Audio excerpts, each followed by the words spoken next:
పక్షుల బోనాల పండుగ. అనగనగా ఒక అందమైన అడవి. ఆ అడవిలో రకరకాల జంతువులు, పక్షులు ఎంతో ఆనందంగా జీవిస్తున్నాయి.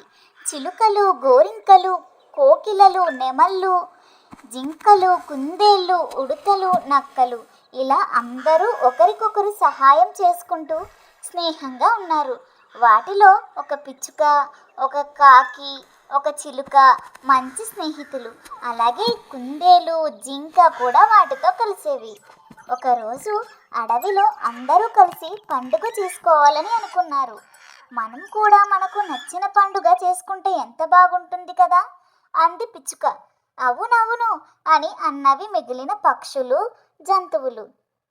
అప్పుడే చిలుకకు ఒక మంచి ఆలోచన వచ్చింది. మనం అంతా కలిపి బోనాల పండుగ చేసుకుందాం అని అంది. ప్రతి ఒక్కరూ మనకిష్టమైన గింజలను, పండ్లను, కూరగాయలను, ఆకులను తెచ్చి చిన్న చిన్న బోనాల కుండల్లో తెచ్చి అమ్మవారికి సమర్పించి తర్వాత అందరితో పంచుకుందాం, ఎలా ఉంది అని అడిగింది. కాకి ఎగురు గంతులేసింది. అద్భుతమైన ఆలోచన, నేను చాలా ఎంజాయ్ చేస్తాను అంది కుందేలు చెవులు రిక్కించి. నేను క్యారెట్లు తెస్తాను అంది. జింక తల ఊపి నేను పచ్చగడ్డి ఆకులను తెస్తాను అని చెప్పింది. అడవిలోని జంతువులు, పక్షులు అన్నీ పండుగ కోసం ఉత్సాహంగా ఎదురుచూస్తున్నాయి. పండుగ రోజు దగ్గర పడింది. ప్రతి ఒక్కరూ తమకు దొరికిన మంచి మంచి గింజలు, పండ్లు, కూరగాయలు, ఆకులను సేకరించడం మొదలుపెట్టారు. అంతేకాదు చిన్న చిన్న మట్టి కుండలను తయారు చేయడం కూడా మొదలుపెట్టారు. బోనాల పండుగ రానే వచ్చింది.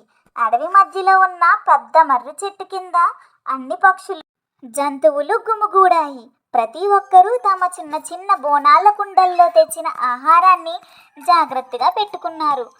పిచ్చుక తన చిన్న కుండలో రాగులు, సజ్జలు తెచ్చింది. చిలుక తీయటి జామ పండ్లను తెచ్చింది.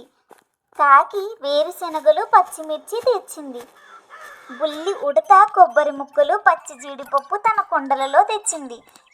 అందరూ తమ కుండలను అమ్మవారి ముందు వరుసగా పెట్టారు.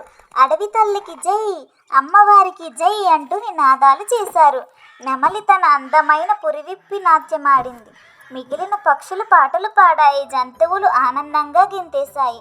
అలా అమ్మవారికి సమర్పించిన తర్వాత బోనాల్లోని ఆహారాన్ని పెద్ద ఆకు మీద కుప్పగా పోశారు. చూడడానికి అది రంగురంగుల గింజలు, పండ్లు, కూరగాయలు, ఆకులతో నిండిన పెద్ద బోనంలా ఉంది.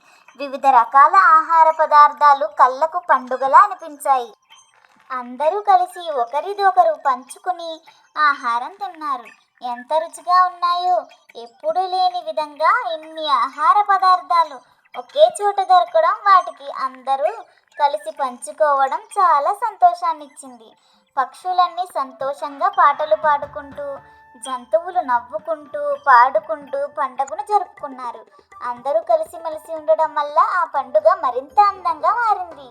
ఆ రోజు నుండి ప్రతి సంవత్సరం అడవిలోని జంతువులు, పక్షులన్నీ బోనాల పండుగ జరుపుకోవడం మొదలుపెట్టాయి. Subscribe, like. Thanks for watching.